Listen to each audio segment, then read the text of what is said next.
En su cumpleaños, mi padre dijo frente a todos, el hijo de mi hijo come primero, los tuyos esperan.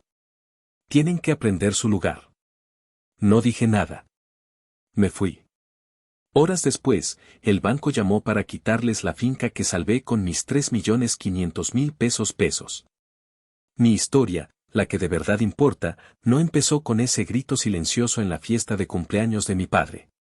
Empezó mucho antes, en el zumbido constante de un teléfono que siempre sonaba cuando había una crisis, en el peso invisible de una culpa que yo misma me había fabricado. El teléfono vibró sobre la isla de cuarzo de mi cocina. En la pantalla, el nombre mamá. Un suspiro se me escapó antes de poder contenerlo. Mis hijos, Gael de 8 años y Renata de 6, reían a carcajadas en la sala, construyendo una fortaleza de cojines. El sonido de su alegría era mi santuario, un mundo aparte del que representaba esa llamada. Bueno, respondí, forzando un tono alegre. Itzel, hija. ¿Cómo estás? La voz de mi madre, Lidia, era un torrente de familiaridad y urgencia contenida. ¿Cómo están mis nietos hermosos? Estamos bien, mamá. Justo estaban jugando. ¿Y ustedes? ¿Todo bien por el rancho? Todo bien, gracias a Dios. Oye, te llamo para recordarte. El sábado es el cumpleaños de tu papá. Cumple 65, ¿puedes creerlo? Queremos hacer algo aquí, una comida. Van a venir tus tíos, tus primos, para que se vengan todos. Sentí un nudo apretado en el estómago, ese viejo conocido que aparecía cada vez que un evento familiar se anunciaba. Era una mezcla de deber y un agotamiento profundo, casi existencial. Claro, mamá. Ahí estaremos, dije, y las palabras sabían a ceniza. Qué bueno, hija. Tu papá se va a poner muy contento de verlos. Especialmente a los niños. Dudé que la última parte fuera cierta, pero me la tragué, como siempre. Colgué y me quedé mirando la pantalla en blanco. Damián, mi esposo, entró en la cocina con 2 vasos de agua. Me conocía tan bien que no necesitaba preguntar. Su mirada fue suficiente. Era tu mamá, adivinó. La fiesta de tu padre. Asentí. ¿Se me nota tanto? Se te nota en que dejaste de respirar por un minuto, dijo, entregándome un vaso. ¿Estás segura, mi amor? ¿Sabes cómo te trata tu papá? No tienes que seguir aguantando. Tomé un sorbo de agua. Es su cumpleaños 65, Damián. Tengo que ir. Son mis padres. Él no insistió. Solo se recargó a mi lado, su presencia era un ancla de calma en mi mar de ansiedad. Miré hacia la sala, hacia mis hijos. Eran mi mundo. Su piel morena, su cabello rizado, una hermosa mezcla de Damián y de mí. Y eran, sin que ellos lo supieran, el centro del problema. Verán, en mi familia, las reglas no escritas eran las más importantes. Y la regla número 1 era que Camilo, mi hermano mayor, era el heredero. El príncipe. El futuro del rancho de aguacates en Michoacán que había pertenecido a nuestra familia por generaciones. Yo era la hija. La de repuesto. La que estudió una carrera rara de ingeniería agrónoma y se fue a la ciudad. El problema era que el príncipe no era muy bueno en su trabajo. Y la hija rara se había vuelto exitosa. Muy exitosa. Y en el fondo de mi ser, en un lugar que rara vez me atrevía a visitar, me sentía culpable por ello. Culpable por haber roto el orden natural de las cosas, por haber brillado más de lo que se suponía que debía. Esa culpa, ese sentimiento retorcido de haber traicionado algún pacto invisible, era la razón por la que mi cuenta bancaria se había convertido en la red de seguridad de toda mi familia. Cada cheque, cada transferencia, era una disculpa silenciosa por mi propio éxito. Una penitencia que pagaba con gusto, con la vana esperanza de que un día, mi padre me mirara con el mismo orgullo con el que miraba a Camilo. Voy a estar bien, le dije a Damián, más para convencerme a mí misma. Será rápido. Entramos, comemos pastel, y nos vamos. Pero ambos sabíamos que nunca era así de simple. Nunca. El viaje en coche hacia el rancho siempre estaba cargado de un silencio denso. Era un trayecto de poco más de 2 horas desde nuestra casa en Morelia, tiempo suficiente para que los recuerdos comenzaran a desfilar por mi mente, como fantasmas convocados por el olor a tierra mojada y pino que se colaba por las ventanillas. A mi lado, Damián conducía con el ceño ligeramente fruncido, perdido en sus propios pensamientos. Atrás, Gael y Renata parloteaban, ajenos a la atmósfera, emocionados por la promesa de correr por el campo y ver los tractores. Mi mente, sin embargo, se desvió a 3 años atrás. A una llamada a las 10 de la noche de un martes. La recordaba perfectamente porque acabábamos de acostar a los niños y Damián y yo nos habíamos sentado a ver una película, un lujo poco común. Itzel, soy yo, la voz de mi padre, Ramiro, sonaba rasposa, cargada de una falsa calma que siempre presagiaba un desastre. Papá, ¿qué pasa? ¿Están bien? Tu hermano hizo una pausa dramática. Tu hermano cometió un error. Una tontería de jóvenes. Camilo tenía 35 años en ese entonces. ¿Qué hizo?, pregunté, mi cuerpo tensándose. Se metió en una deuda. Compró una camioneta nueva, una de esas americanas, grandota. Dijo que era para el trabajo, para acarrear cosas del rancho, pero el banco le está cobrando unos intereses que no podemos pagar. Nos van a embargar, Itzel. Sentí como la sangre se me helaba. ¿Cuánto es? 700,000 pesos, dijo, y el número flotó en el aire como un buitre. Cerré los ojos con fuerza. 700,000 pesos. Era casi todo lo que teníamos en nuestra cuenta de ahorros, el dinero que estábamos juntando para el enganche de una casa más grande. Papá, eso es muchísimo dinero.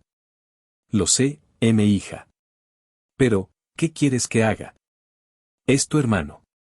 Es mi hijo. ¿Voy a dejar que lo metan a la cárcel o que pierda su crédito para siempre? Tú eres la única que nos puede ayudar. Su voz se quebró un poco, la dosis justa de victimismo para activar mi resorte de la culpa.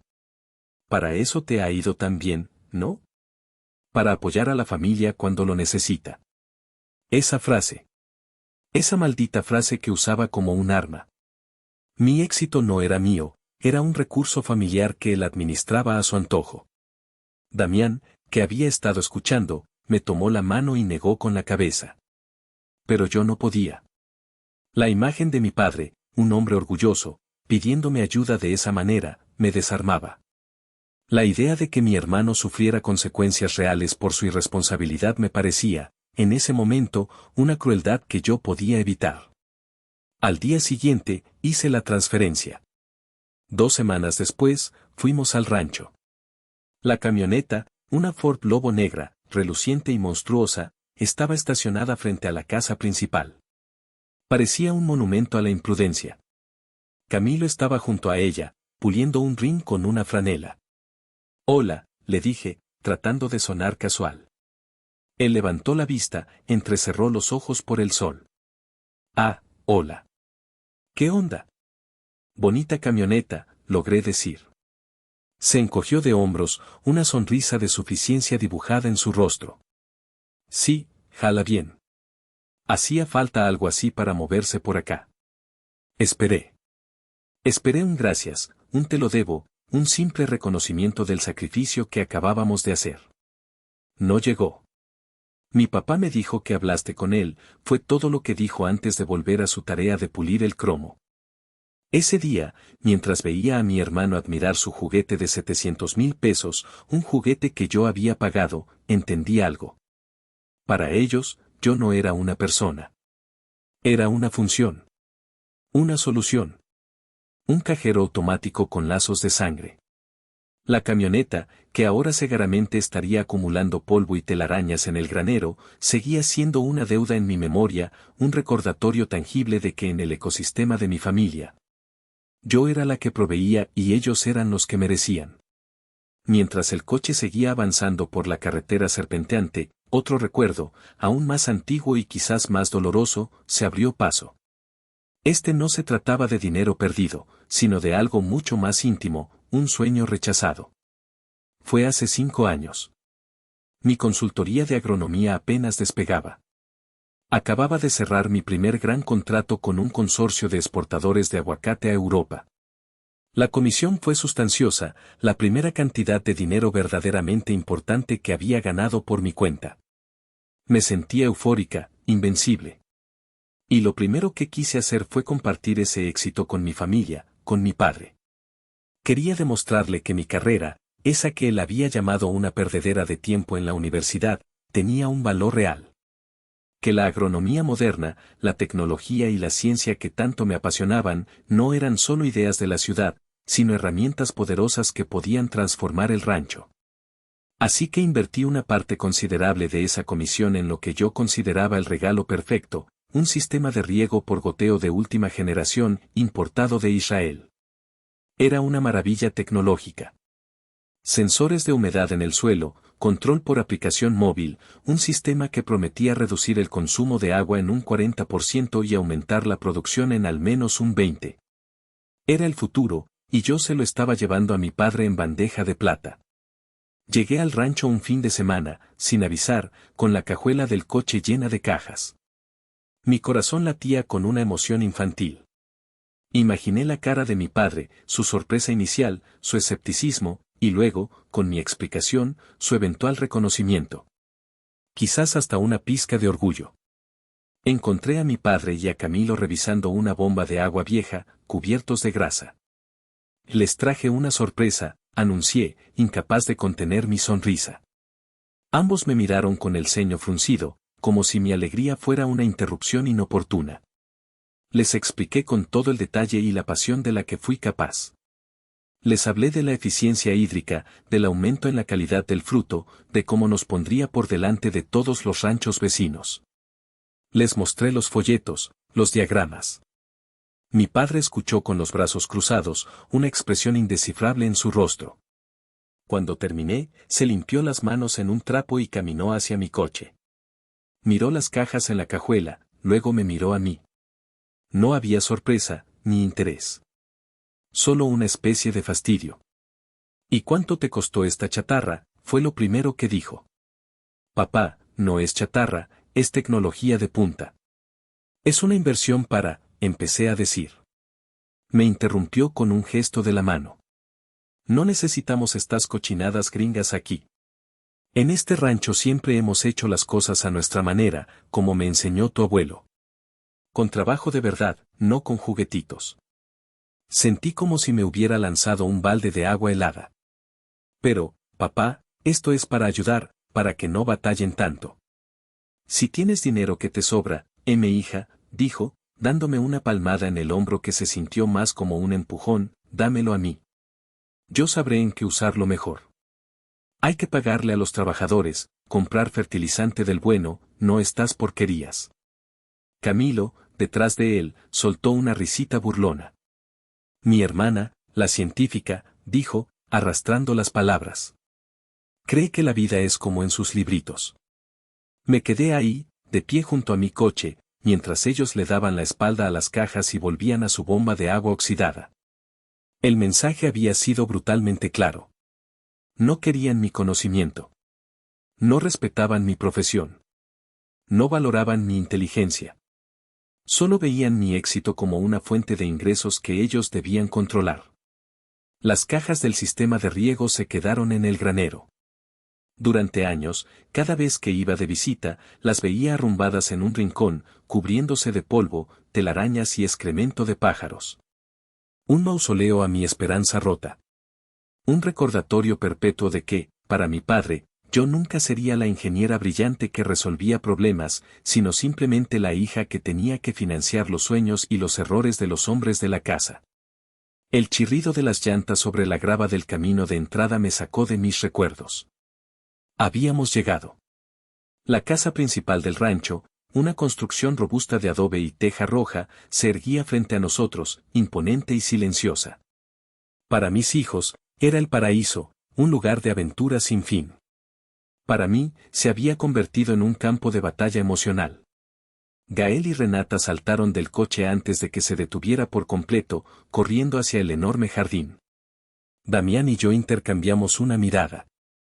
Equipo, susurró él, y me apretó la mano. Asentí. Éramos un equipo. Eso era lo único que importaba. Mi padre y Camilo estaban junto a un cobertizo, discutiendo sobre algo. Al vernos, la conversación se detuvo. Mi padre solo levantó la barbilla a modo de saludo. Camilo nos dedicó una sonrisa torcida que no le llegó a los ojos. Su hijo, mi sobrino de 10 años, estaba con ellos, y fue a él a quien mi padre revolvió el cabello con un afecto que nunca me había demostrado a mí. Mi madre, Lidia, salió de la casa, secándose las manos en el delantal. Su sonrisa era genuina, pero sus ojos delataban una ansiedad constante. Hija. Qué bueno que llegaron, me abrazó con fuerza. Luego abrazó a Damián y se arrodilló para recibir a Gael y Renata, que corrieron hacia ella. Mis niños hermosos. Qué grandes están. Mientras mi madre los llenaba de besos, noté algo. Las hojas de varios árboles de aguacate cercanos, los más jóvenes, tenían un tono amarillento enfermizo en los bordes. Era un signo clásico. Aprovechando que mi padre se acercaba, intenté conectar con él en el único lenguaje que se suponía que compartíamos, la tierra. Papá, noté los árboles de allá, dije, señalando. Las hojas amarillas. Eso es una deficiencia de nitrógeno, probablemente el pH del suelo está muy alto. Con un ajuste en el fertilizante y un poco de quelato de hierro, se arregla en 2 semanas. Solté la información de manera casual, como un comentario al pasar. Era mi forma de decir, estoy aquí, veo los problemas, puedo ayudar con mi conocimiento.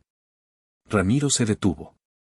Me miró de arriba abajo, como si estuviera evaluando a una extraña. Su rostro se endureció. ¿Y tú qué vas a saber?, espetó, su voz rasposa. Esto es trabajo de verdad, no de andar sentada en una oficina con aire acondicionado. Son cosas de la tierra, no de tus libros. Dio media vuelta y se alejó hacia donde estaba mi sobrino, dejándome con la palabra en la boca. La humillación fue como una bofetada. No solo había rechazado mi ayuda, había invalidado toda mi carrera, mi pasión, mi identidad, en una sola frase. Fue entonces cuando apareció mi tía Beatriz, la hermana de mi madre, acercándose con su caminar de perdonavidas. Ay, Itzel, hija, dijo, dándome un beso en la mejilla que se sintió frío. Siempre tan intensa. Vienes de la ciudad y ya quieres darle órdenes a tu padre. Relájate, mujer, es una fiesta. Disfruta. Damián se puso a mi lado y me pasó un brazo por los hombros. Su simple presencia me impidió responder. Me tragué la rabia, el dolor, la frustración y esbocé una sonrisa falsa.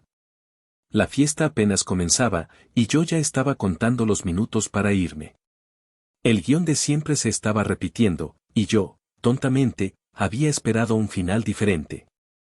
El aire en el patio trasero del rancho estaba cargado con el olor a carnitas y el sonido de las rancheras que salían de una bocina. La familia estaba reunida, tíos, primos, sobrinos. Risas, conversaciones superpuestas, el tintineo de los vasos. En la superficie, era la estampa perfecta de una feliz celebración familiar mexicana. Pero debajo, para mí, corría un río subterráneo de tensión.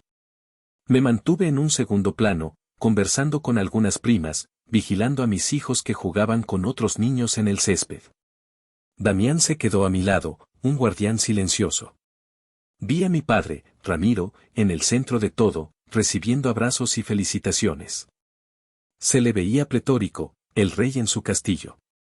Camilo no se separaba de él, siempre un paso atrás, como un príncipe esperando su corona. Cada interacción era una pequeña herida. Cuando mi hijo Gael anotó un gol improvisado con una pelota de plástico, mi padre no volteó. Pero cuando mi sobrino logró darle a una lata con una piedra, mi padre aplaudió y gritó, «Ese es mi nieto». Pura puntería de hombre. Intenté ignorarlo. Me dije a mí misma que eran cosas mías, que estaba siendo demasiado sensible. Pero era imposible. La diferencia en el trato era tan evidente como el sol del mediodía. Finalmente, llegó el momento del pastel.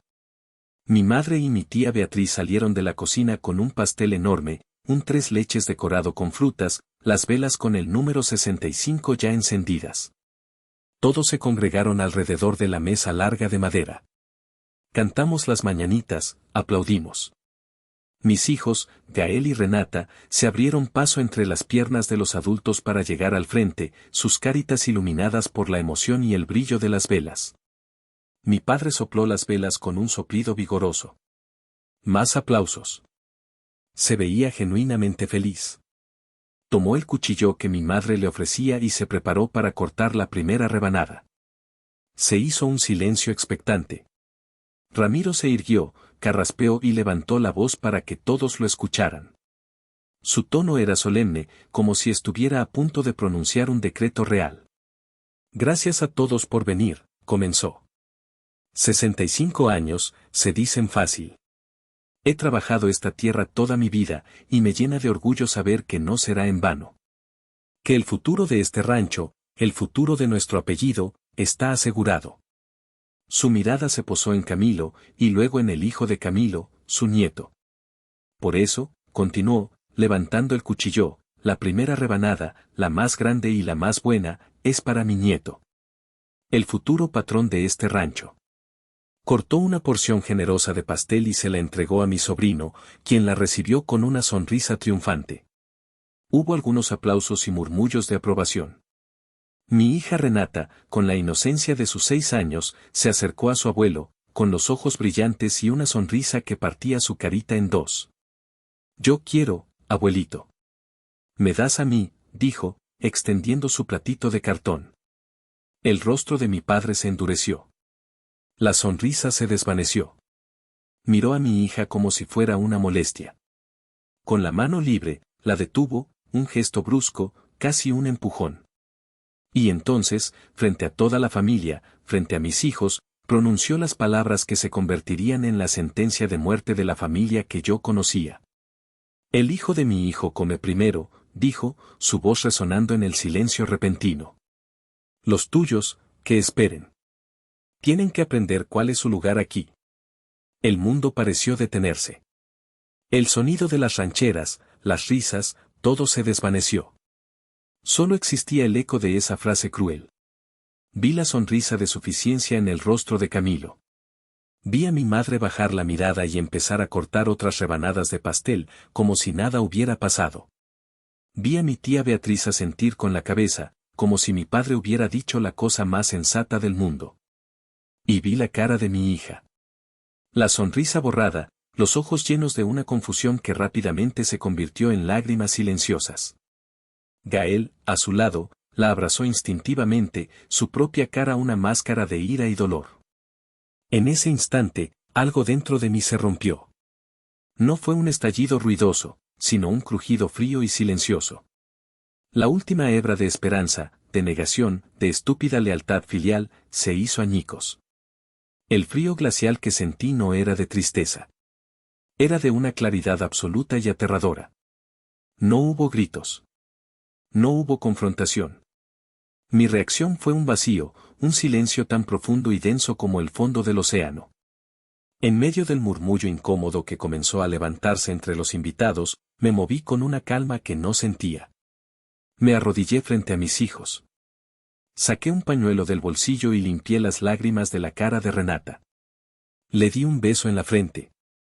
Luego miré a Gael, que me observaba con una intensidad feroz, sus pequeños puños apretados.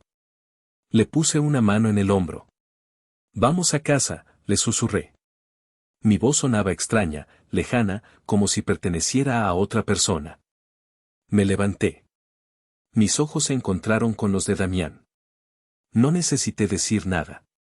Él ya estaba recogiendo la pequeña mochila de Renata del suelo. Su rostro era una tormenta contenida, pero su asentimiento fue firme. Estaba conmigo. Caminamos a través de la multitud, un pasillo pareció abrirse para nosotros. Nadie dijo nada.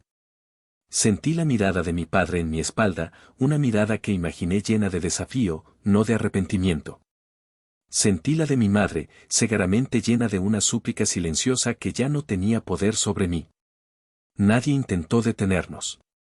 El viaje de regreso fue un espejo del de ida, pero el silencio ahora era diferente. No era un silencio de tensión, sino de finalidad. Era el silencio que sigue a una explosión, cuando el polvo aún no se ha asentado.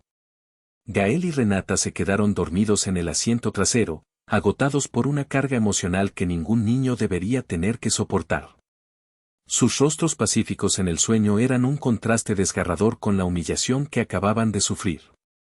Yo miraba por la ventanilla, pero no veía el paisaje de Michoacán pasar. Veía una sucesión de imágenes, de recuerdos, de facturas pagadas, de regalos ignorados, de palabras hirientes disfrazadas de tradición. Era el museo del dolor del que les hablé, pero ahora las piezas encajaban. No eran incidentes aislados. Eran un patrón. Un sistema deliberado de devaluación. Me habían enseñado, sistemáticamente, que mi valor residía en mi utilidad, y que mis hijos, al no encajar en el molde de mi padre, eran un apéndice sin importancia. La culpa que había cargado durante años se evaporó. En su lugar, quedó una rabia fría, pura y dura como el diamante. No era una rabia caliente y explosiva. Era una rabia calculadora. Una rabia que exigía no venganza, sino justicia. Una justicia que yo misma tendría que impartir. A mitad de camino, Damián rompió el silencio. Su voz era suave, pero cargada de peso. Te lo dije, susurró, sin una pizca de te lo advertí, sino con un dolor compartido. ¿Ya fue suficiente, Itzel? Giré la cabeza para mirarlo. La luz del atardecer dibujaba líneas en su rostro preocupado. Por años, él había sido testigo. Por años, me había apoyado mientras yo me rompía un poco más en cada visita. Por años, había esperado pacientemente a que yo misma me diera cuenta. Mis ojos estaban secos. Ya no había lágrimas para derramar. Fue más que suficiente, respondí, y mi voz era como el filo de un cuchillo. Se acabó. En esa frase, en esa declaración final, no solo hablaba de la fiesta, de las visitas, de las llamadas. Hablaba de todo. Del acuerdo no escrito, del abuso financiero, de la dinámica tóxica. Hablaba de la versión de mí misma que agachaba la cabeza y abría la cartera para comprar pedazos de un afecto que nunca fue real. Esa Itzel había muerto en el patio de ese rancho, junto a un pastel de 3 leches y los sueños rotos de su hija. La que iba de regreso a casa era alguien diferente. Alguien que ellos aún no conocían. Y que estaban a punto de conocer de la peor manera. Llegamos a casa bien entrada la noche. Llevamos a los niños dormidos a sus camas. Les quité los zapatos, los arropé, y me quedé un largo rato observando sus pechos subir y bajar al ritmo de su respiración tranquila. Eran mi ancla, mi norte. Y por ellos, estaba dispuesta a convertirme en un huracán. Cuando volví a la sala, Damián me esperaba con una taza de té. No hablamos.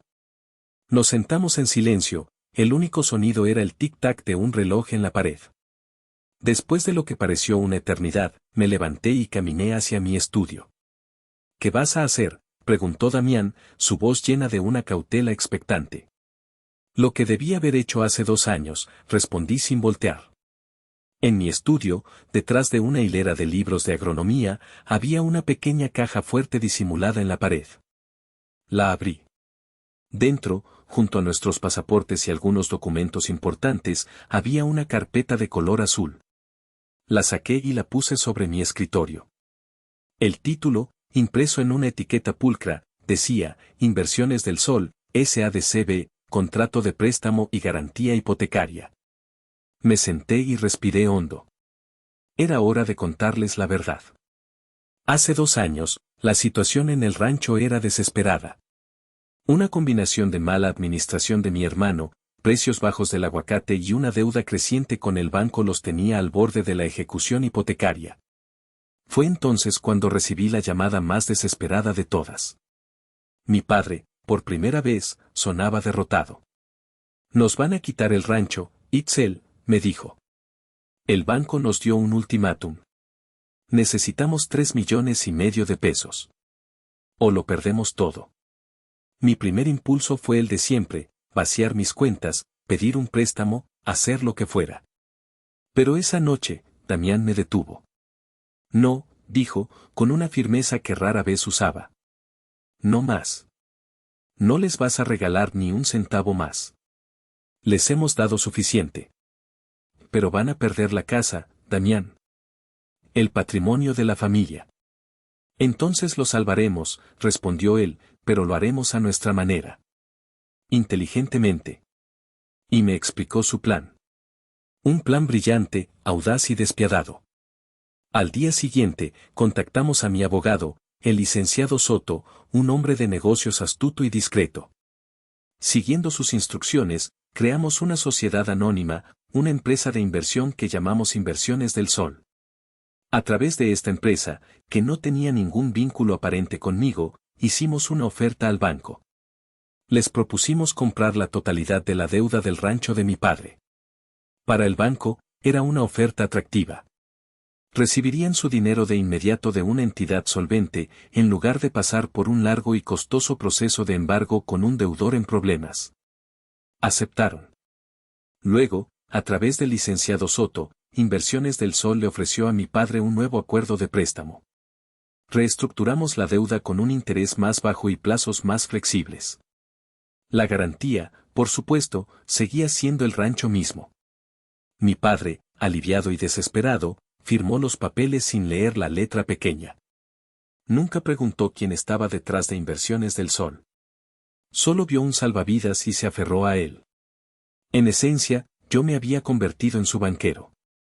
En su acreedor principal. El destino del rancho, de su hogar, de su legado, ya no estaba en manos de un banco anónimo. Estaba en las mías. Fue nuestro secreto. Unas bajo la manga que esperaban no tener que usar jamás. Era una póliza de seguro contra el día en que su desprecio finalmente superara mi capacidad de perdonar. Ese día había llegado. Abrí la carpeta. El contrato estaba ahí, frío e impecable. Tomé mi teléfono y marqué el número del licenciado Soto. Eran más de las 10 de la noche, pero sabía que contestaría. Licenciado, dije cuando escuché su voz. Soy Itzel. Itzel. Espero que todo esté bien. Todo está como tiene que estar, respondí, mi voz firme. Quiero que proceda. Ejecute la cláusula de impago por incumplimiento de los términos emocionales del acuerdo no escrito. Es una broma. Ejecute la cláusula de impago. Inicie el proceso de embargo. Mañana a primera hora. Hubo un breve silencio al otro lado de la línea. ¿Estás completamente segura, Itzel? Una vez que iniciemos esto, no hay marcha atrás. Miré la puerta de la habitación de mis hijos. Podía escuchar la respiración suave de Renata. Recordé su rostro lleno de lágrimas. Nunca he estado más segura de nada en mi vida, licenciado, dije. Quémelos. Quémelos a todos. Los días que siguieron a esa llamada fueron extrañamente tranquilos. Era la calma antinatural que precede a un huracán, cuando el cielo se oscurece y el viento se detiene por completo, conteniendo el aliento. Fiel a su palabra, el licenciado Soto se movió con una eficiencia letal. La maquinaria legal, una vez puesta en marcha, era implacable. Yo no tenía que hacer nada más que esperar. Mi teléfono, sin embargo, se convirtió en una zona de guerra. Empezó el lunes por la mañana. Primero fue mi madre. Dejó 3 mensajes de voz, cada uno más angustiado que el anterior. Itzel, hija, por favor, contéstame. Tu papá está muy preocupado, no entendemos qué pasó el sábado. ¿Están enojados? Hablemos, por favor. Hija, soy yo otra vez. Necesito que me llames. Es urgente. Tu papá está como loco. Por favor, Itzel. Itzel. ¿Dónde estás? Nos llegó un papel del banco, o no sé qué es. Y dice algo de un embargo. Tiene que ser un error. Llámame. Luego vino Camilo. Sus mensajes eran una mezcla de confusión y arrogancia. Oye, ¿qué onda con ustedes? Se fueron sin despedirse. Mi mamá está toda estresada. Repórtate, ¿no? Itzel, contesta el teléfono. Mi jefe dice que llegaron unos papeles raros, de unos abogados. Dice que es serio. A ver si dejas de hacer tus berrinches y ayudas a solucionar esto. No respondí a ninguna llamada, no escuché ningún mensaje de voz completo. Ver sus nombres en la pantalla era suficiente. Cada llamada ignorada era un pequeño acto de afirmación, un ladrillo más en el muro que estaba construyendo alrededor de mi nueva vida, de mi familia real. Damián me observaba con una mezcla de preocupación y orgullo. No me presionaba. Simplemente estaba ahí, preparando el café por la mañana, asegurándose de que los niños y yo comiéramos, creando una burbuja de normalidad en medio de mi guerra silenciosa. Me concentré obsesivamente en mis hijos. Pedí unos días libres en el trabajo. Los llevé al zoológico, a un parque de diversiones, a comer helado. Reímos, jugamos. Quería llenar sus memorias recientes con tanta alegría que el recuerdo amargo del cumpleaños de su abuelo se diluyera, se convirtiera en una nota al pie de página en la historia de su infancia. Y mientras los veía correr, mientras escuchaba sus risas, mi resolución no flaqueaba, al contrario, se solidificaba, convirtiéndose en acero. Cada vez que Renata me tomaba de la mano, cada vez que Gael me contaba un chiste, recordaba por qué estaba haciendo esto. No era por odio, aunque sentía una rabia inmensa. No era por venganza, aunque anhelaba ver sus rostros cuando descubrieran la verdad. Lo hacía por ellos. Para enseñarles, con acciones y no solo con palabras, que nadie, absolutamente nadie, tenía el derecho de hacerlos sentir inferiores. Para demostrarles que su madre no era una víctima pasiva, sino una leona que protegería a sus cachorros a cualquier costo. La noche del miércoles, mientras arropaba a Gael, me preguntó, ¿ya no vamos a ir al rancho, mamá? Su pregunta fue directa, sin adornos. Me senté en el borde de su cama. No, mi amor. No por un tiempo, le respondí con suavidad. ¿Por qué el abuelo fue malo con Renata? Sí, cariño. Porque el abuelo y otros en la familia necesitan aprender a tratarlos a ustedes con el amor y el respeto que merecen. Y hasta que no aprendan, no podemos estar cerca de ellos. Él asintió, pareciendo satisfecho con la respuesta. Está bien. Mientras estemos juntos, no importa. Me abrazó con fuerza. Y en ese abrazo, supe que estaba en el camino correcto. La tormenta estaba a punto de desatarse sobre ellos. Y yo, por primera vez en mi vida, me sentía en paz, esperando tranquilamente en el ojo del huracán que yo misma había creado. Si te estás identificando con esta historia, si alguna vez te has sentido subestimado por tu propia familia, por favor, dale like a este video. Suscríbete al canal y déjame un comentario diciéndome desde qué ciudad me estás viendo. Cada comentario, cada like, ayuda a que estas historias lleguen a más personas que necesitan escucharlas. Te lo agradezco de todo corazón. El jueves por la mañana, la tormenta finalmente tocó tierra en Michoacán. Más tarde, mi tío Héctor me contaría la escena. Un coche sedán, discreto y de color gris, se estacionó frente a la casa principal del rancho. De él bajó un hombre de traje, con un portafolio en la mano. Era un actuario, un oficial de juzgado. Le entregó a mi padre, que estaba en el porche tomando café, un sobre grueso. Ramiro, con la arrogancia de quien se cree intocable, abrió el sobre con displicencia. Mi tío dijo que el color desapareció del rostro de mi padre como si le hubieran vaciado la sangre. Sus manos, normalmente firmes y callosas por el trabajo, comenzaron a temblar. El documento era una notificación oficial de inicio de proceso de ejecución hipotecaria. Inversiones del Sol, SADCB reclamaba la propiedad por impago. El pánico se desató. Mi padre empezó a gritar el nombre de Camilo. Mi hermano salió corriendo de la casa, y juntos leyeron y releyeron el documento, como si las palabras pudieran cambiar si las miraban con suficiente intensidad. La negación dio paso a la furia. Para ellos, solo había una explicación posible, un enemigo externo, un buitre de la ciudad, un estafador que se había aprovechado de su situación. Y solo había una solución posible, yo. No perdieron el tiempo. Se subieron a la camioneta de Camilo, la misma que yo había pagado, y condujeron las 2 horas hasta mi casa en Morelia a una velocidad suicida. Yo los estaba esperando. Damián había llevado a los niños a la escuela. La casa estaba en silencio. Estaba sentada en la sala, con una taza de café en la mano, cuando escuché el rechinido de llantas en la calle. Me asomé por la ventana. Ahí estaban. Se bajaron de la camioneta de un portazo, sus rostros desencajados por la rabia y el miedo. No tocaron el timbre. Empezaron a golpear la puerta con los puños. Itzel. Abre la puerta. Sabemos que estás ahí. La voz de mi padre era un rugido. Abre ahora mismo, Itzel.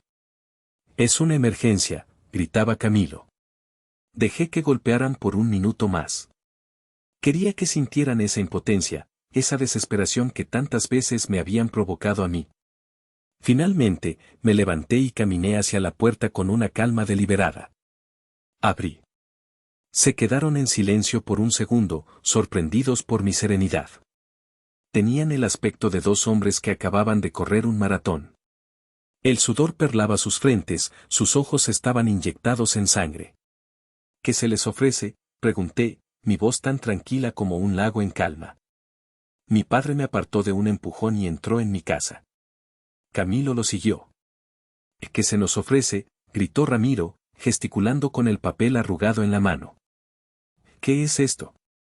Unos malditos buitres nos quieren quitar el rancho, y tú no contestas el teléfono. ¿Qué clase de hija eres? Camilo intervino, apuntándome con el dedo. Llevamos días tratando de localizarte. ¿Te parece normal desaparecer así cuando tu familia está en crisis? Es tu obligación ayudarnos. La palabra obligación resonó en la habitación. Me quedé mirándolos, a los dos hombres que habían definido mi vida con sus expectativas y demandas.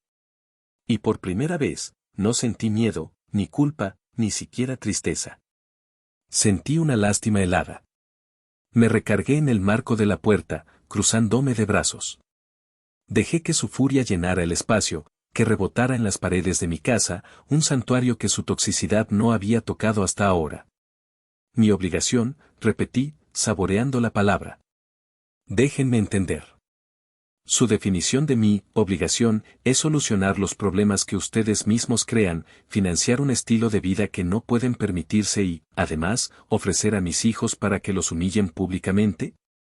Mi padre parpadeó, desconcertado por mi tono. Esperaba lágrimas, súplicas. No esperaba acero. No mezcles las cosas, espetó. Lo del otro día fue un malentendido. Esto es serio. Es el patrimonio de la familia. No, papá. Lo del otro día fue el final. Fue la última gota. Y esto, dije, señalando el papel en su mano, es la consecuencia. El patrimonio de la familia se respeta, no se utiliza para pisotear a una parte de ella. Caminé lentamente hacia el centro de la sala. Ellos retrocedieron un paso instintivamente. Déjenme refrescarles la memoria, continué, mi voz cortante. Les he pagado deudas de juego, coches de lujo, malas inversiones. He financiado sus caprichos y he cubierto su incompetencia durante años. Les di mi dinero, mi tiempo, mi energía emocional. Y a cambio, ¿qué recibí? Críticas. Burlas hacia mi esposo.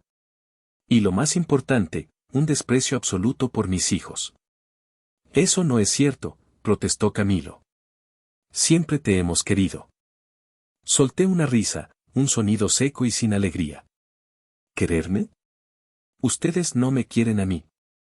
Quieren lo que yo represento, una chequera sin fondo. Quieren mi éxito, pero detestan a la mujer exitosa que lo consiguió. Porque no encaja en su mundo. Porque una mujer, una hija, no debería ser más poderosa que el hijo heredero, ¿verdad? La verdad de mis palabras golpeó a Camilo en la cara. Se quedó sin respuesta. Mi padre, sin embargo, recuperó la compostura. La furia en su rostro fue reemplazada por una máscara de autoridad patriarcal. Suficiente, Itzel, dijo, su voz bajó a un gruñido amenazante. Has hecho tu punto. Estás enojada, lo entendemos. Ahora deja de jugar y dinos cómo vamos a arreglar esto. Llama a tus contactos, mueve tu dinero. Haz lo que tengas que hacer, pero soluciona este problema. Ahora. Me quedé mirándolo. La audacia. La arrogancia monumental de creer que, incluso ahora, todavía podía darme órdenes. Que yo seguiría siendo su herramienta. Tienes razón en una cosa, papá, dije suavemente. Voy a solucionar este problema. Caminé hacia el teléfono de la casa. Marqué el número del licenciado Soto y puse el altavoz. Licenciado, buenos días. Soy Itzel. Te tengo en altavoz. Están aquí conmigo Ramiro y Camilo. Entendido, Itzel. Buenos días, señores, dijo la voz profesional del abogado. Licenciado, ladró mi padre. ¿Quién diablos es usted y quién está detrás de Inversiones del Sol? Quiero un nombre. Voy a demandar a esos desgraciados. Hubo una pausa perfectamente calculada. Señor Ramiro, dijo el licenciado Soto, su tono impecable. No necesita demandar a nadie. Usted conoce perfectamente a la propietaria y única accionista de Inversiones del Sol, punto. Mi padre y mi hermano se miraron, confundidos. ¿De qué habla?, preguntó Camilo. Yo los miraba fijamente, disfrutando cada segundo de su desconcierto. Disfrutando el momento en que su mundo, construido sobre mentiras y un sentido de derecho, estaba a punto de implosionar. Papá, dije, mi voz apenas un susurro, pero resonó en la habitación como un trueno. ¿Recuerdas que siempre me decías que si tenía dinero que me sobraba, te lo diera a ti porque tú sabrías en qué usarlo mejor? Pues te tomé la palabra. La confusión en sus rostros comenzó a transformarse en una horrible comprensión. Inversiones del Sol, dije, dejando que una pequeña sonrisa se dibujara en mis labios. Soy yo. El buitre soy yo. El silencio que siguió a mi confesión fue absoluto. Fue tan denso que podía sentirlo presionar contra mis tímpanos. Vi cómo la revelación viajaba por los rostros de mi padre y mi hermano, una onda de choque que borraba la ira y la arrogancia, dejando solo incredulidad y un pánico desnudo. Tú, susurró mi padre, la palabra apenas audible. Tú no pudiste. Oh, sí que pude, lo interrumpí. Y lo hice. Cada centavo que pensaron que les estaba regalando, para salvarlos, en realidad estaba comprando mi libertad. Estaba comprando el poder de ponerles un alto definitivo. Camilo se dejó caer en el sofá, su cara pálida. Es una trampa, murmuró para sí mismo. Todo este tiempo, fue una trampa. Antes de que pudiera responder, mi teléfono celular, que estaba sobre la mesa de centro, comenzó a sonar. En la pantalla brillaba el nombre tío Héctor. Mi único aliado. Les hice una seña para que guardaran silencio y contesté, poniendo también el altavoz. Itzel, sobrina. ¿Estás bien? La voz de mi tío era una brisa de calma en medio del huracán. Estoy bien, tío.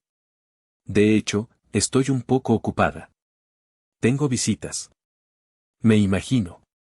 Escuché que el rancho se cimbró esta mañana. Tu primo me contó. Sabía que este día llegaría. Tu padre y tu hermano han tensado la cuerda por demasiado tiempo. Hizo una pausa. Hay algo que necesitas saber. Algo que te dará la última pieza del rompecabezas. No es solo por el dinero, Itzel. Es por la justicia. ¿De qué hablas, tío? Tu abuela, mi madre. Ella no era tonta. Sabía perfectamente cómo era tu padre. Antes de morir, me hizo prometer que si alguna vez Ramiro cruzaba la línea contigo, yo te diría la verdad. Sentí un escalofrío. Mi padre y mi hermano, que habían estado en shock, ahora escuchaban con una atención desesperada. Busca el testamento de tu abuela, el original, continuó Héctor. No la copia que tu padre tiene guardada. Ve a la notaría del pueblo. Pide los archivos. Tu abuela te dejó algo a ti directamente, pero eso no es lo importante. Lo importante es lo que le dejó a tu madre, a Lidia. ¿A mi mamá? Sí. La parcela sur. La más fértil, la que tiene el pozo de agua que nunca se seca. Esa parcela, legalmente, nunca fue de tu padre. Tu abuela se la dejó en herencia directa a tu madre. Ramiro ha estado explotando la parte más valiosa del rancho, la que genera casi toda la ganancia, durante 40 años, haciéndole creer a todos, incluida a tu madre, que era de él. Ha vivido de la riqueza de ella mientras la trataba como a una sirvienta. Colgué el teléfono. La habitación estaba en silencio otra vez, pero ahora era un silencio diferente. Era el silencio de una tumba recién abierta. Miré a mi padre. Su rostro, antes pálido, ahora tenía un tinte grisáceo. La revelación no solo lo había despojado de su poder financiero. Lo había despojado de su honor, de su mentira fundacional. El rey estaba desnudo. Y el castillo estaba construido sobre cimientos robados. Salgan de mi casa, dije, mi voz no admitía réplica. Ambos. Ahora. No protestaron. Se levantaron como autómatas y salieron. Los vi subir a la camioneta y arrancar, dejando un rastro de grava y polvo. Por primera vez, no parecían hombres poderosos. Parecían fugitivos. Esa misma tarde, hice 2 llamadas. Una al licenciado Soto, para ponerlo al tanto de la nueva información y pedirle que iniciara la investigación en la notaría. La segunda fue a mi madre. Mamá, dije cuando contestó, su voz temblorosa. Necesito que vengas a Morelia mañana. Sola. Nos veremos en la oficina de mi abogado a las 10. Trae a Camilo y a papá. Hija, por favor, ¿qué está pasando? Tu padre no habla, está roto. Mañana lo entenderás todo, mamá. Solo ven. Y colgué. Al día siguiente, a las 10 en punto, estaban todos sentados en la sala de juntas de la oficina del licenciado Soto. La habitación era moderna, minimalista, con una gran mesa de cristal que parecía un témpano de hielo. El ambiente era gélido. Mis padres y mi hermano se sentaron de un lado. Yo me senté del otro, con Damián a mi lado y el licenciado Soto a la cabeza. El abogado comenzó, presentando con una eficiencia clínica los documentos que probaban que Inversiones del Sol, es decir, yo, era la propietaria legal de la deuda y, por tanto, la acreedora con derecho a ejecutar la hipoteca del rancho. Mi padre y mi hermano no dijeron nada. Ya conocían esa parte. Era mi madre la que parecía estar en un estado de shock, mirando los papeles como si estuvieran escritos en un idioma alienígena. Y eso nos trae al segundo punto, continuó el licenciado Soto, deslizando una nueva serie de documentos sobre la mesa. Siguiendo las instrucciones de mi clienta, realizamos una investigación en el registro público de la propiedad y en los archivos notariales. Lo que encontramos fue interesante. Puso frente a mi madre una copia certificada del testamento de su madre, mi abuela. Señora Lidia, dijo el abogado con una suavidad profesional, usted era consciente de que la parcela identificada como La Joya, que constituye el 30% del terreno del rancho pero genera el 70% de sus ingresos por el acceso al agua, le fue heredada a usted, y solo a usted, tras la muerte de su madre. Lidia miró el papel, luego a mi padre, luego a mí. Sus labios temblaban. No, no, eso no puede ser. Ramiro siempre dijo que todo era de su familia. Pues Ramiro mintió, la interrumpí, mi voz resonando en la sala. Miré directamente a mi padre, que tenía la vista clavada en la mesa. Mintió durante 40 años. Ha construido su reino sobre tu herencia, mamá. Te ha hecho sentir pequeña en una casa que, en gran parte, te pertenece a ti. El sonido que salió de la garganta de mi madre fue un sollozo ahogado. Camilo miraba a nuestro padre con una expresión de traición pura. El patriarca no solo me había subestimado a mí, los había engañado a todos. El poder no había cambiado de manos. Simplemente se había revelado quien lo había tenido siempre, en secreto, sin saberlo. Y quien lo tenía ahora, por derecho y por estrategia. La partida de ajedrez había terminado. Jaque mate. El colapso de mi padre no fue un estallido, sino una implosión. Se hizo pequeño en su silla, encogiéndose sobre sí mismo como si el peso de 40 años de mentiras finalmente le hubiera quebrado la espalda. El hombre ruidoso, autoritario y desafiante que yo conocía había desaparecido, reemplazado por un anciano frágil y gris. No dijo una palabra. Su silencio era la confesión más elocuente. Camilo, por otro lado, reaccionó con una furia infantil. No puede ser, gritó, golpeando la mesa de cristal. ¿Por qué? ¿Por qué nos hiciste esto? Me espetó, no a nuestro padre.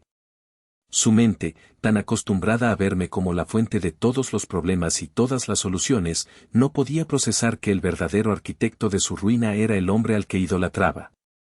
Pero la transformación más profunda fue la de mi madre. El sollozo ahogado se convirtió en un llanto silencioso, lágrimas gruesas rodando por sus mejillas. Pero en sus ojos, por primera vez, vi una chispa.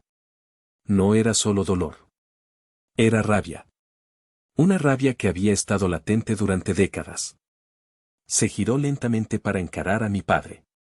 Ramiro, dijo, y su voz, aunque temblorosa, tenía un filo que yo nunca le había escuchado. ¿Es verdad? Mírame a los ojos y dime si es verdad. Mi padre no pudo levantar la vista.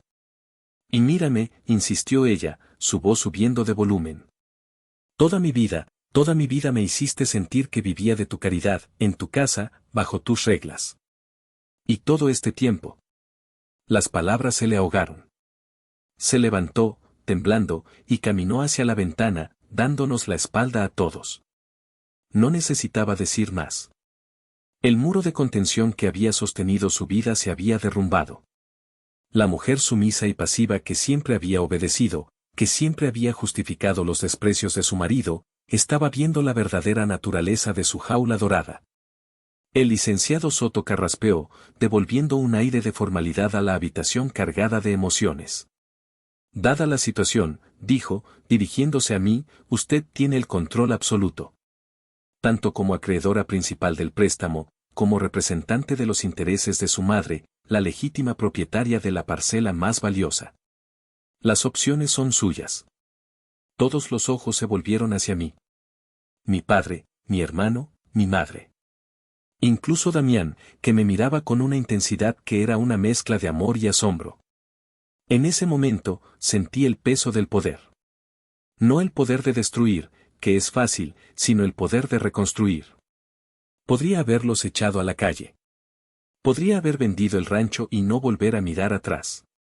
Pero entonces, recordé la cara de mis hijos. Y supe que la destrucción no era el objetivo final. El objetivo era crear un nuevo orden, uno basado en la verdad y el respeto.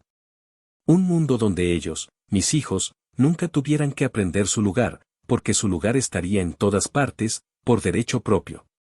Respiré hondo, la calma regresando a mí. Ya no había rabia, solo una resolución clara como el agua.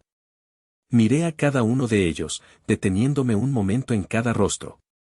No voy a dejar que pierdan su hogar, comencé, y vi un destello de alivio en los ojos de mi madre.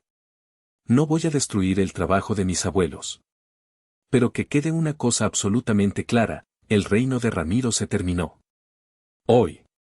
Me puse de pie y caminé hasta la cabecera de la mesa, el lugar que mi padre siempre ocupaba por instinto. Ahora estaba vacío. Me paré detrás de esa silla, sintiéndome por primera vez dueña de mi propio destino y del de ellos. A partir de este momento, las cosas se harán a mi manera, bajo mis términos. No son negociables. Dirigí mi primera mirada a mi hermano. Término número 1, yo, a través de mi empresa y en representación de mi madre, asumo la administración total y completa del rancho. Tú, Camilo, ya no eres el futuro patrón. Eres un empleado. Trabajarás para mí. Recibirás un sueldo justo, como cualquier otro trabajador, y se esperará que cumplas con tus responsabilidades. Si no lo haces, serás despedido. ¿Entendido? Camilo abrió la boca para protestar, pero la mirada de acero en mis ojos lo detuvo. Asintió, tragando saliva. Luego, miré a mi padre. Término número 2, tú y mi madre podrán seguir viviendo en la casa principal. Pero la propiedad del rancho será reestructurada legalmente. La parcela, la joya, será registrada a nombre de mi madre, Lidia. El resto del rancho quedará como mi propiedad, como pago de la deuda que ustedes nunca tuvieron la intención de saldar. Serán mis inquilinos, viviendo en mi propiedad y en la de mi madre. Sin renta, pero sin poder. Mi padre no reaccionó. Seguía mirando un punto fijo en la mesa. Finalmente, me dirigí a los tres, pero mis palabras eran especialmente para mi padre y mi hermano. Y término número 3. El más importante. El que, si se rompe, anula todo lo demás. Hice una pausa, asegurándome de tener su atención absoluta. Van a aprender a respetar a mis hijos.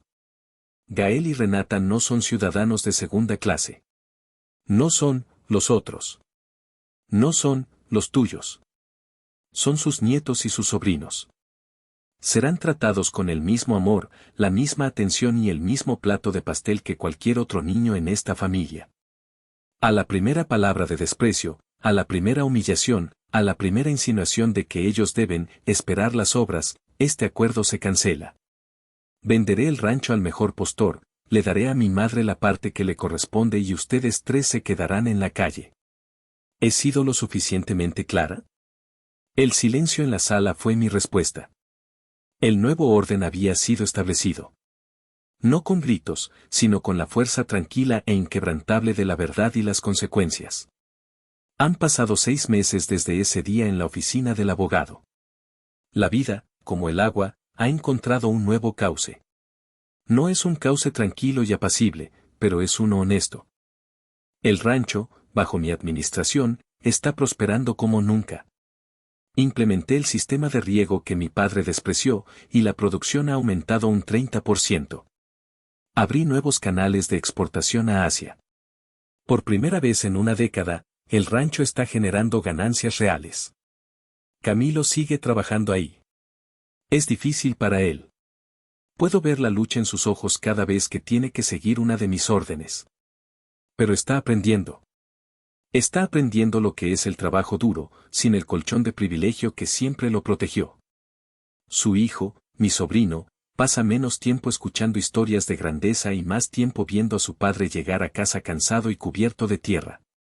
Quizás, para él, sea una lección más valiosa. Mi madre ha florecido. Liberada del peso de la autoridad de mi padre, parece otra mujer. Ha tomado el control de su herencia, la parcela, la joya, y trabaja conmigo mano a mano. Pasa varios días a la semana en la ciudad, en mi casa, para estar con Gael y Renata.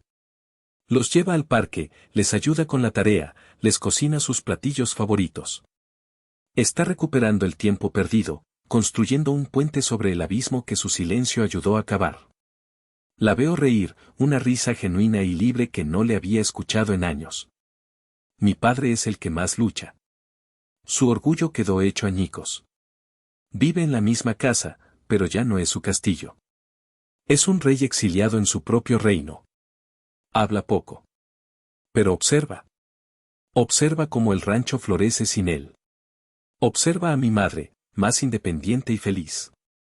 Y observa a mis hijos. Hace unas semanas, fuimos de visita. Estábamos todos en el porche. Gael le estaba contando con entusiasmo sobre su último partido de fútbol. Yo esperaba que mi padre lo ignorara, como siempre. Pero no lo hizo.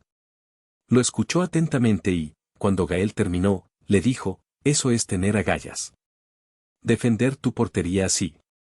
Más tarde, vio a Renata dibujando. Se acercó y miró su dibujo. Esos colores son bonitos, dijo en voz baja. ¿Qué es? Son gestos pequeños.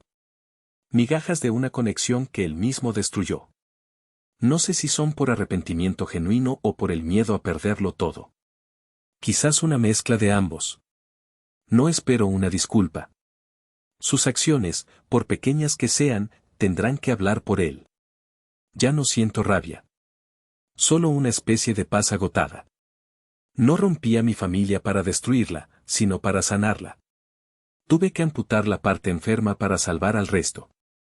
Tuve que convertirme en la villana de su historia para poder ser la heroína de la mía y, sobre todo, de la de mis hijos. Nuestra relación nunca volverá a ser como antes, llena de una falsa armonía construida sobre mi sacrificio. Pero quizás, con el tiempo, pueda convertirse en algo más real. Algo más honesto. A veces, para sanar, primero hay que romper lo que está podrido. A veces, el acto de amor más grande no es dar, sino quitar. Quitar el apoyo, quitar la negación, quitar las mentiras, hasta que solo quede la verdad desnuda. Y solo entonces, sobre esa tierra arrasada, algo nuevo puede empezar a crecer. ¿Hice lo correcto? ¿Ustedes qué hubieran hecho en mi lugar? Gracias por acompañarme en mi historia. Si te ha gustado, si te ha hecho sentir algo, por favor, no olvides darle a like, suscribirte al canal y compartirlo.